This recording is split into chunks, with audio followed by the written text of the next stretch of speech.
जंगे मई में पाकिस्तान से शिकस्त खाने वाला भारत पाकिस्तान को किसी तरह शिकस्त देने की मंसूबाबंदी में मसरूफ है और इसी सिलसिले में भारत ने अपना एक नया मिसाइल उसका तजुर्बा किया है। लेकिन भारत के इस नए मिसाइल के मुकाबले में पाकिस्तान के पास भी एक तबाहकुन मिसाइल मौजूद है। इन दोनों मिसाइलों की खसूसियात क्या है और पाकिस्तानी मिसाइल भारत के इस मिसाइल को कैसे टक्कर देगा? आमिर रजा मेरे साथ मौजूद है। आमिर रजा से बात करते हैं। जी आमिर भाई, भारत ने अपने एक नए मिसाइल का तजुर्बा किया है, लेकिन पाकिस्तान के पास भी उसकी टक्कर का एक खौफनाक मिसाइल मौजूद है। हमारे नाज़रीन को इन दोनों मिसाइलों की खसूसियात के बारे में बताइएगा। देखिए, सबसे पहले बात तो यह है कि पार्ले जी एक बड़ा मज़ेदार बिस्किट है। इसी तरह का बिस्किट जो है भारत ने हमारे लिए पार्ले के नाम से ही बनाया है और ये मिसाइल है, बड़ा ज़बरदस्त मिसाइल है। शॉर्ट रेंज इसको बैलिस्टिक मिसाइल कहेंगे, SRBM, और ये इसकी जो रेंज है 150 से 500 किलोमीटर तक है। 500 किलोग्राम वॉरहेड, न्यूक्लियर और रवायती दोनों वॉरहेड ले जाने की सलाहियत रखता है। इसको मोबाइल लॉन्चर से लॉन्च किया जा सकता है। मोबिलिटी इसकी बहुत ज़्यादा है। इसकी इंटरसेप्शन बहुत मुश्किल है क्योंकि ये रास्ते में ही अपना जो टारगेट है उसको तब्दील कर सकता है, यानी इसको तब्दील किया जा सकता है। 5 मार्क इसकी स्पीड है, जो कि बड़ी ज़बरदस्त स्पीड है। अगर दुनिया में देखा जाए तो बहुत कम मिसाइल हैं जो मार्क 5 की स्पीड पर फ्लाई करते हैं। अब आपने कहा मुकाबले का, टक्कर का, तो पाकिस्तान की मिसाइल टेक्नोलॉजी कम से कम भारत से तो अच्छी है। और भारत से अच्छी होने का मतलब ये है कि दुनिया में इस वक्त जो तरक्की याफ्ता ममालिक हैं उनमें दूसरे तीसरे चौथे नंबर पर पाकिस्तान की मिसाइल टेक्नोलॉजी आती है। भारत 7वें 8वें नंबर पर है इस वक्त। और पाकिस्तान के पास इसके जवाब में हतफ 9 मिसाइल मौजूद है जो कि इससे ज़्यादा मोबिलिटी रखता है, यानी इससे ज़्यादा तेज़ रफ्तारी के साथ मोबाइल होकर वो हमला कर सकता है और एटमी वॉरहेड ले जा सकता है। ये मिसाइल भी उन्होंने असल में फ़ौजी टारगेट्स को हिट करने के लिए बनाया है। हमारा हतफ सीरीज़ जो है वो भी इस तरह की है। हतफ है, फिर नसर है, ये तमाम वो मिसाइल्स हैं जो कि इसी मकसद के लिए तैयार किए गए हैं। हमारा अगर शाहीन 3 देखें तो उसकी तो रेंज ही बहुत ज़्यादा है और इस तरह से हैवी रेंज के मिसाइल हमारे पास अबाबील है जिसमें एक से ज़्यादा वॉर हेड मुख्तलिफ टारगेट्स पर करने के लिए जाता है। तो मैंने पहले कहा कि टेक्नोलॉजी वाइज जो है हम बेहतर हैं, फार बेटर हैं भारत से। अब आप आ जाएं कि इसको इंटरसेप्ट कैसे। मैंने शुरू में ये लफ्ज़ बोला था कि इसको इंटरसेप्ट करना मुश्किल है, नामुमकिन नहीं है। पाकिस्तान जो है वो एक नया डिफेंस सिस्टम जो है उसकी ख़रीदारी में इस वक्त कोशा है और वो है HQ-19। HQ-19 अदील साहब वो सिस्टम है जो इस तरह के तमाम हाइपरसोनिक मिसाइल्स को, जैसे इंडिया का ब्रह्मोस है, जैसे अभी ये पार्ले है, इसी तरह के उनकी अग्नि सीरीज़ है, उनके लिए इस्तेमाल किया जाएगा। ये वो सिस्टम है जो चीन ने अभी तक किसी को नहीं दिया है। इस हवाले से मैंने आपको बताऊं कि 6 जून को तमाम सोशल मीडिया में एक हंगामा बरपा था इस हवाले से कि भारतीय जो थे उस पर हंगामा कर रहे थे और पाकिस्तानी जो थे खुशियाँ मना रहे थे और दुनिया भर हैरान थी, सारी दुनिया हैरान थी कि किस तरह से चीन ने HQ-19 जैसा डिफेंस सिस्टम जो अभी तक उसने दुनिया को किसी को नहीं दिया है, और ये जो अमेरिकन डिफेंस सिस्टम है थर्ड उसके मुकाबले में उन्होंने किया है। इसकी तमाम की तमाम टेक्नोलॉजी खुफिया है और ये इसकी अगर मैं आपको रेंज की बात करूं तो यह हमारा जो कुरा अर्ज़ है इसकी हला कहाँ से शुरू होती है, कुछ आपको अंदाज़ा होगा?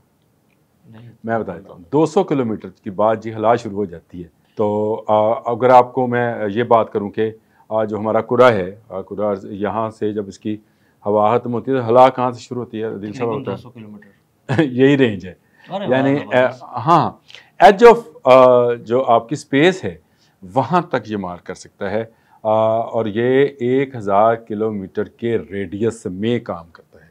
HQ-19 चीन की वो प्रोडक्ट है जिसको मैं अभी ट्वीट्स देख रहा था जब आपने ये जिक्र किया था इस मिसाइल का, पार्ले का, तो मैं ट्वीट्स देख रहा था 6 जून 7 जून की दुनिया भर के वेरीफाइड अकाउंट्स के साथ ये था। और एक ट्वीट तो बड़ा ही मज़े का था, एक डिफेंस जो थे किसी मुल्क के एनालिस्ट थे, उन्होंने किया हुआ था ट्वीट कि मैं हैरान हूँ कि पाकिस्तान इसकी डील कैसे कर रहा है और चीन इसको कैसे दे रहा है।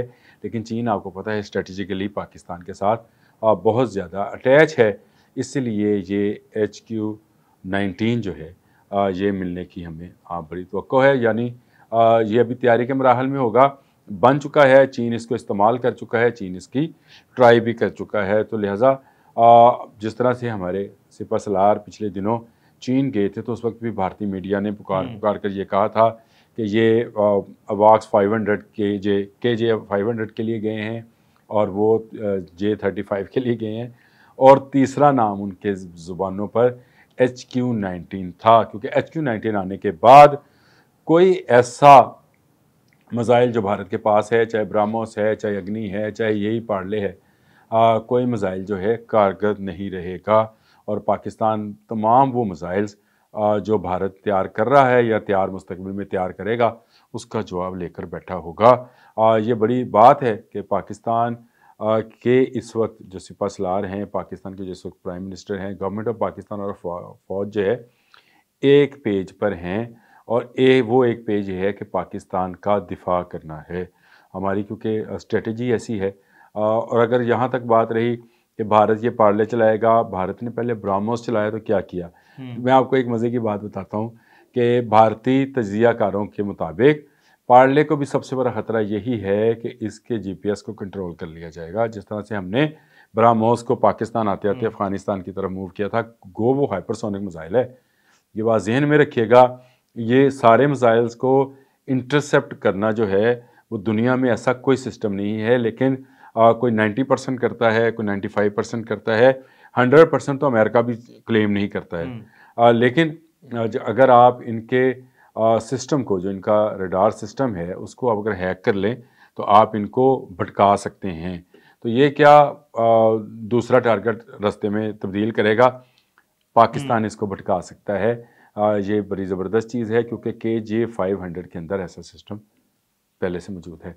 और HQ-19 जो है ये आने को है पाकिस्तान में। पाकिस्तान की डील तकरीबन फाइनलाइजेशन की तरफ जा रही है। अब मेरा ख्याल है कुछ छोटी छोटी चीज़ें होंगी जो मैं ट्वीट्स देख रहा था, जो मैं मुख्तलिफ वेबसाइट्स का मुताला कर रहा था, तो उसमें यह भी जिक्र था कि प्राइम मिनिस्टर ऑफ पाकिस्तान ने एक ट्वीट के ज़रिए भी ये बात का अनाउंस किया था कि HQ-19 जो है वो बहुत जल्द पाकिस्तान को मिल जाएगा। तो मेरा ख्याल है कि पाकिस्तान HQ-19 लेने के बाद किसी पार्ले से, किसी ब्राह्मोस से, किसी अग्नि से, किसी पृथ्वी से, कोई पृथ्वी भी उनका मिसाइल ही है, और उससे डरने की ज़रूरत नहीं है।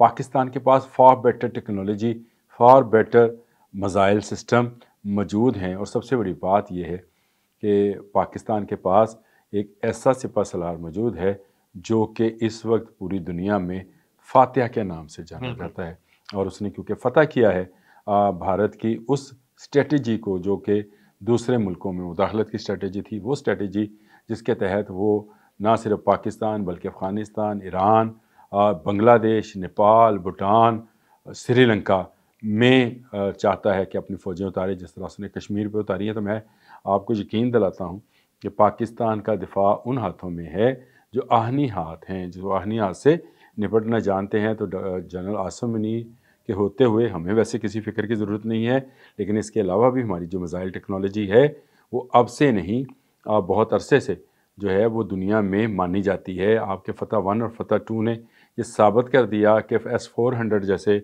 सिस्टम भी उसको ब्लॉक नहीं कर सके। तो ये बड़ा ज़रूरी था कि पाकिस्तान के डिफेंस सिस्टम में किसी ऐसी इजाद का या मशीनरी का इजाफ़ा किया जाए जो भारतीय तमाम मिसाइल्स के लिए जो है वो कारगर साबित हो।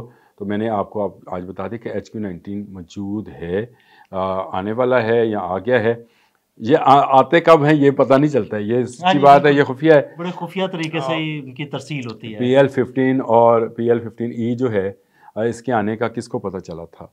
और J-10C का भी हमें ये जंग मई में ज़्यादा वाज़िया हुआ कि J-10C कहाँ तक मार कर सकता है। JF-17 थंडर ब्लॉक 3 जो है उसकी रेंज क्या है और उसने किस तरह से काम किया है, और हमारे पास कौन कौन सी टेक्नोलॉजीज़ हैं जिसके ज़रिए हमने तमाम किस्म के ड्रोन्स को जो है हैक कर लिया और उनको फिर भटका दिया और वो भटकते फिरते रहे। तो ये बात मेरे लिए बड़ी खुशाइंद है कि पाकिस्तान अपने दिफा को हर आने वाले दिन में नई से नई टेक्नोलॉजी के साथ ना सिर्फ उसको बढ़ा रहा है बल्कि उस टेक्नोलॉजी को मज़ीद बेहतर बनाने के लिए हमारे अपने साइंटिस्ट, अपनी अदारे जो हैं, अपनी लेबॉर्ट्रीज़ जो हैं, वो काम कर रही हैं। तो मुझे यकीन है कि HQ-19 जो है ये पाकिस्तान के दिफा में अहम किरदार अदा करेगा। हमें किसी पार्ले, किसी ब्रह्मोस, की पृथ्वी, अग्नि से डरने की कोई ज़रूरत नहीं है। ये ऑपरेशन सिंदूर करें, ऑपरेशन जो भी करें, इन्हीं का सिंदूर मिटना है। जब ये कोशिश करेंगे तब इनकी ख़वातीन के माथे से सिंदूर मिटा दिया जाएगा। ये भारत याद रखे, और मेरा ख़्याल है कि भारत को अब ये याद हो भी गया होगा, क्योंकि दुनिया मान रही है, ख़ुद भारत के अंदर से भारत की शिकस्त की आवाज़ें जो हैं उठ रही हैं, और बताया जा रहा है, तस्वीरें दिखाई जा रही हैं कि ये देखें, ये पड़ा है वो फ्रांस का लेजेंड त्यारा जो कि कहते थे किसी जंग में गिरा नहीं है, तो गिराए पड़े हैं। अब अमेरिकन सदर जो हैं वो आपके इस बात के क्लेम को मान रहे हैं कि आपने 5 जहाज़ गिराए, हालांकि हमने 6 गिराए थे। चलें, एक आध उनसे मिस हो गया, इसलिए मिस हो जाता है क्योंकि वो जो था वो अनमैन्ड लेकिन आमिर भाई, वो जहाज आपने एक भी गिराया हो तो बहुत बड़ी बात होती है। हमने तो 5 गिरा दिए। 5 गिराए नहीं जो, तो अब तो मान गए भारत। मैं कल भारत की वो वीडियो देख रहा था आदिल साहब, उसमें जो उनके पॉलिटिशियंस थे वो बता रहे थे कि 3 राफेल हैं, एक SK-30 है, SU-30 है, Su-30 जिसको बोलते हैं, और एक MiG-29 है। 5 त्यारे तो वो खुद भी गिन रहे थे। तो एक अनमैन्ड जो है व्हीकल थी वो, यानी वो जहाज़ जो था वो ड्रोन टाइप का जहाज़ था, लेकिन वो मिसाइल के साथ पायलट के बगैर उड़ने वाला। तो 6 जहाज़ तो हमने गिराए हैं, गिरा हम 10 सकते थे। अभी आप जो बात कर रहे थे पार्ले मिसाइल की, बिल्कुल भारत ने अगर ये मिसाइल किसी दूसरे मुल्क के लिए बनाया तो उनके लिए ख़तरा होगा। पाकिस्तान के अवाम की खुशनसीबी है कि हमारे पास ऐसे ऐसे सिस्टम और ऐसा भाई मौजूद है जिसकी दोस्ती अक्सर शहबाज शरीफ साहब कहते हैं कि अब बहर अरब से गहरी और हिमालय से ऊंची है। तो वाकई है, चाइना की जो है टेक्नोलॉजी ये जल्द पाकिस्तान का हिस्सा होगी, और फिर किसी ऐसे मिसाइल का जो है तजर्बा चाहे भारत इससे ज़्यादा भी कर लेगा तो हमें किसी फिक्र की ज़रूरत नहीं है। हला तक भेजने वाला सिस्टम, डिवाइस सिस्टम है, 200 किलोमीटर, याद रखिएगा। बहुत शुक्रिया आमिर भाई जी। बिल्कुल, आमिर भाई ने बड़ी तफसील के साथ भारत के मिसाइल और हमारे पास मौजूद दिफाई निज़ाम के बारे में आपको बताया। अदील अहमद और आमिर रज़ा को इजाज़त दीजिएगा। अल्लाह हाफ़िज़।